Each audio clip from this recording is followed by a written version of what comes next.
दोस्तों, इससे पहले कि मैं ये रिपोर्ट आप लोगों के सामने रखूं कि उससे पहले मैं आप लोगों से एक छोटी सी बात कहना चाहूँगा कि भाई कहते हैं कि दाने दाने पर लिखा हुआ होता है खाने वाले का नाम। यानी कि भैया जिस दाने पर जिस इंसान का नाम लिखा हुआ होता है वो दाना उसी इंसान के पेट में जाता है। वो दाना किसी दूसरे के पेट में बिल्कुल नहीं जा सकता है। और भाई ऐसा ही हुआ है सुपर डुपर हिट फिल्म यानी कि पुष्पा के साथ। तो दोस्तों क्या है ये रिपोर्ट, चलिए मैं आपको बताता हूँ। हेलो फ्रेंड्स, मैं हूँ नरेंद्र और मैं आपके लिए लेकर आया हूँ और एक खास रिपोर्ट जो कि जी भैया इंडियन फिल्म इंडस्ट्री के स्टाइलिश सुपरस्टार यानी कि अल्लू अर्जुन की सुपर डुपर हिट फिल्म यानी कि भैया पुष्पा से। तो दोस्तों ये बात तो आप लोग जानती हो कि इन दिनों अल्लू अर्जुन अपनी आ चुकी इस फिल्म को लेकर काफी चर्चाओं में है और उनके अभिनय की तारीफ हर कोई करता नजर आ रहा है। लेकिन क्या आप जानते हैं कि भैया ये फिल्म पहले अल्लू अर्जुन के खाते में गई ही नहीं थी मेरे भाई। यानी कि भैया इस फिल्म की कहानी को जब सोच रहे थे सुकुमार अपने दिमाग में, तो भैया इस फिल्म को लेकर उनके दिमाग में पहले जिस स्टार का नाम आया था वो अल्लू अर्जुन बिल्कुल नहीं थे। यानी कि भैया जब वो इस फिल्म को बनाने की तैयारियां कर रहे थे तो उनके दिमाग में बस एक ही सुपरस्टार का नाम चल रहा था और वो नाम भैया साउथ के असली कहें या फिर कहें भैया बेहतरीन सुपरस्टारों में से एक यानी कि महेश बाबू का नाम था मेरे भाई। यानी कि जब उन्होंने इस फिल्म की कहानी को सोचा था, जब उन्होंने इस फिल्म की कहानी को लिखा, तो वो इस फिल्म की कहानी को सबसे पहले महेश बाबू के पास लेकर गए थे ये सोचकर कि भाई महेश बाबू जो है वो इस फिल्म को करने के लिए तैयार हो जाएंगे। लेकिन जब सुकुमार ने इस फिल्म की कहानी को महेश बाबू को सुनाया तो भाई महेश बाबू को इस फिल्म की कहानी पसंद नहीं आई। और जब महेश बाबू ने इस फिल्म को नकार दिया तो उसके बाद इस फिल्म को लेकर सुकुमार पहुंचे अल्लू अर्जुन के पास, जिन्होंने देरी ना करते हुए इस फिल्म के लिए हाँ बोल दिया, ये कहते हुए कि भाई वो इस फिल्म को करने के लिए पूरी तरीके से तैयार है। और भाई महेश बाबू को लेकर ये जानकारी सामने आई है कि उन्होंने इस फिल्म को केवल इसलिए छोड़ दिया क्योंकि उनको लगा कि भाई ये जो फिल्म है वो उनके जोनल की फिल्म नहीं है। यानी कि इस फिल्म की कहानी तो हम लोगों ने देख ली और इस फिल्म का मेकिंग स्टाइल भी हम लोगों ने देख लिया है और इस फिल्म में ये बात तो साफ हो चुकी है कि भैया ये जो फिल्म है वो एक ग्रे शेड मूवी है। और भाई हम लोगों ने हमेशा महेश बाबू को स्टाइलिस्ट हीरो के तौर पर देखा है सिनेमाघरों में और यही बात महेश बाबू को पसंद नहीं आई थी। यानी कि भैया उनको ये बात नहीं समझ में आ पाई या फिर कहें कि वो ये बात समझ नहीं पाए कि इस तरह की फिल्म को उनको करना चाहिए कि नहीं। यानी कि इस फिल्म की कहानी ग्रे शेड होने की वजह से महेश बाबू ने इस फिल्म को ठुकराया और उसके बाद ये फिल्म जो है वो चली गई भैया अल्लू अर्जुन के खाते में। तो दोस्तों इस तरीके से भाई ये जो दाना था यानी कि पुष्पा वाला जो दाना था वो महेश बाबू के खाते से निकलकर असली ओनर के पास पहुंच गई यानी कि भैया अल्लू अर्जुन के पास। उसके साथ ही भैया इस फिल्म की मेन लीड एक्ट्रेस को भी लेकर ये जानकारी हम लोग के सामने आई है कि भैया जब इस फिल्म की कहानी को सोच रहे थे सुकुमार तो भैया उस वक्त तो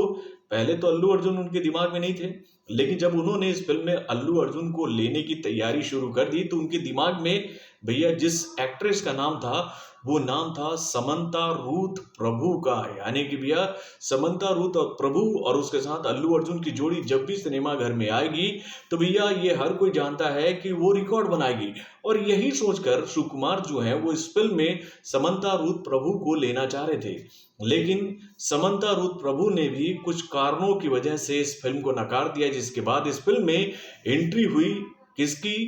तो भैया रश्मिका मंदाना की। फिर उसके बाद भैया इस फिल्म को लेकर ये जानकारी हम लोगों के सामने आई कि भैया इस फिल्म में एक आइटम सॉन्ग था जिसके लिए सबसे पहले अप्रोच किया गया था भैया बॉलीवुड की हॉट एक्ट्रेस यानी कि भैया दिशा पटानी को। और भाई ये खबर भी हम लोगों ने आपको दी थी कि भैया दिशा पटानी को अप्रोच किया गया इस फिल्म के लिए कि वो इस फिल्म में एक आइटम सॉन्ग करे। और दिशा पटानी को लेकर खबरें भी हम लोगों के सामने आ गई थी कि भाई इस फिल्म के लिए दिशा पटानी ने हाँ भी बोल दिया है। लेकिन बाद में फिर दिशा पटानी को लेकर ये जानकारी हम लोगों के सामने आई कि भैया उन्होंने इस आइटम सॉन्ग के लिए भैया इतने पैसे का डिमांड कर दिया था पुष्पा की टीम से कि भैया पुष्पा की टीम ने हाथ जोड़ लिया ये कहते हुए कि वो इतना पैसा इस एक आइटम सॉन्ग पर खर्च नहीं कर सकते हैं केवल एक एक्ट्रेस के लिए। और इसी वजह से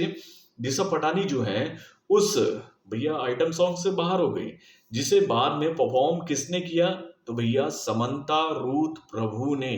और भाई इसी के साथ ही एक और जानकारी हम लोग के सामने आई थी कि भैया इसी आइटम सॉन्ग के लिए जब दिशा पटानी ने इस आइटम सॉन्ग को छोड़ा था तो उसके बाद फिर अप्रोच किया गया था बॉलीवुड की ही एक आइटम गर्ल, जो कि भैया हमेशा अपने आइटम सॉन्ग वाले परफॉर्मेंस के माध्यम से बॉक्स ऑफिस को हिला देती है, यानी कि भैया नोरा फतेही को। यानी कि भैया दिशा पटानी ने जब उस आइटम सॉन्ग को नकारा तो उसके बाद अप्रोच किया गया नोरा फतेही को, लेकिन नोरा फतेही भी भैया कुछ ज्यादा ही पैसा मांग लिया, यानी कि भैया वो तो दिशा पटानी से कुछ ज्यादा डिमांड कर ली कि वो इस गाने के लिए दिशा पटानी से ज्यादा अमाउंट लेंगी। और इसी वजह से दिशा पटानी और नोरा फतेही का जो नाम है वो इस लिस्ट से बाहर हो गया। और उसके बाद फिर से एक सुकुमार ने अप्रोच किया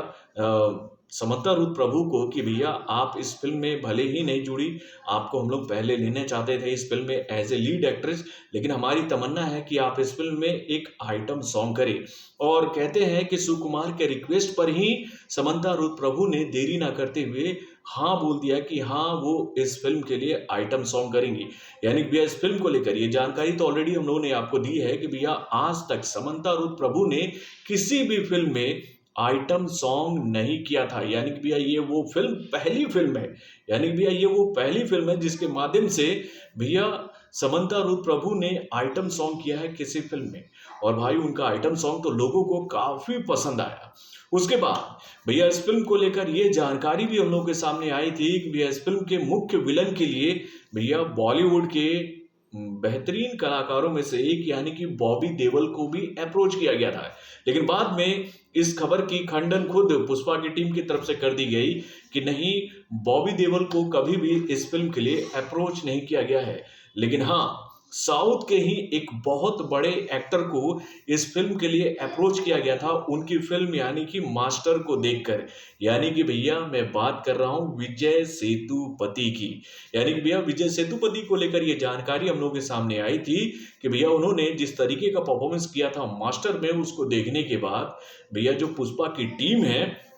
वो अपनी इस फिल्म के लिए अप्रोच कर रहे थे विजय सेतुपति से कि वो इस फिल्म के मुख्य विलेन का किरदार निभाए। लेकिन खबरें हम लोगों के सामने फिर ये आई कि भैया विजय सेतुपति के पास में टाइम का थोड़ा सा प्रॉब्लम था, यानी कि भैया वो इन दिनों काफी फिल्मों में व्यस्त थे और इस वजह से वो इस फिल्म को टाइम नहीं दे सकते थे, जिसकी वजह से वो इस फिल्म से अपना नाता तोड़ लिया। यानी कि भैया उन्होंने कह दिया कि वो इस फिल्म को नहीं कर पाएंगे और इस तरह से विजय सेतुपति भी इस फिल्म का हिस्सा नहीं बन पाया। और इसके बाद इस फिल्म में एंट्री हो गई फहाद फासिल की। यानी कि भैया इस तरह से कई बड़े बड़े नाम जो है वो इस फिल्म के साथ जुड़ते जुड़ते रह गए। यानी कि भैया पहले महेश बाबू, फिर समंता रूथ प्रभु, उसके बाद दिशा पटानी, उसके बाद नोरा फतेही और उसके बाद में विजय सेतुपति। यानी कि भैया इतने लोगों ने जब इस फिल्म को नकारा तो भाई एक एक करके इस फिल्म में नए नए चेहरे जुड़ते चले गए। यानी कि भैया वो कहावत मैंने जो आप लोगों से शुरू में कही थी ना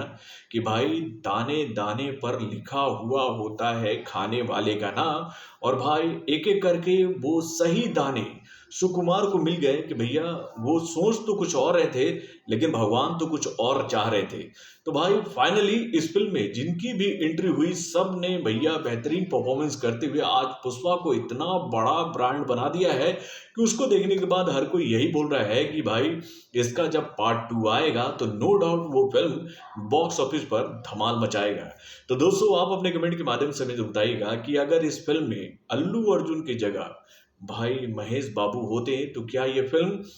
और बेहतर हो सकती थी? अगर इस फिल्म में रश्मिका मंदाना की जगह समंता रूथ प्रभु होती तो ये फिल्म और सुपर से ऊपर होती, या फिर कहें इस फिल्म में फहाद फासिल की जगह अगर विजय सेतुपति होते तो क्या इस फिल्म का विलेन और भी ज्यादा स्ट्रांग होता? आप अपने कमेंट के माध्यम से हमें जरूर बताइएगा। तो बॉलीवुड से जुड़े और भी कई सारे खबरों को जानने के लिए हमारे चैनल वार्न रिएक्शन को सब्सक्राइब करना ना भूलिएगा और हमारे नए अपडेट्स को जानने के लिए बेल आइकन को जरूर दबाइएगा।